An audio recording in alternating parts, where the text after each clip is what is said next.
Hello বন্ধুরা, আজকে করব আম মাখা। সেই জন্য আম নিয়ে চলে এসেছি। এখন আমরা আম মাখা করব। আমাদের দলবল চলে এসেছে, ছেলেপেলে এখানে অনেক ছেলেপেলে আছে। সবাই মিলে আজকে আম মাখা করব। এখন বাজে দুপুর 11টা। সেই জন্য বসেছিলাম, কোনো কাজ ছিল না, সেই জন্য আম নিয়ে চলে এলাম। এখন আম মাখা করার জন্য প্রস্তুতি নিচ্ছি। আমটা কাটা হয়ে গেল, এবার মাখাবো। তোমরা ভিডিওটা শেষ অবধি দেখতে থেকো, অনেক ভালো লাগবে। আমার ভুল হয়েছে, ক্ষমা করে দেন।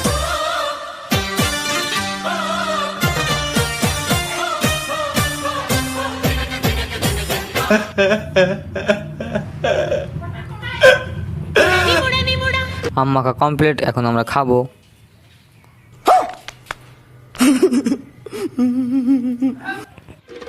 নিমুড়া নিমুড়া নিমুড়া আরে কাঁচা কাঁচা ছোটা ছোটা নিমুড়া। হ্যালো গাইস, আমার গাড়া অনেক ঝাল।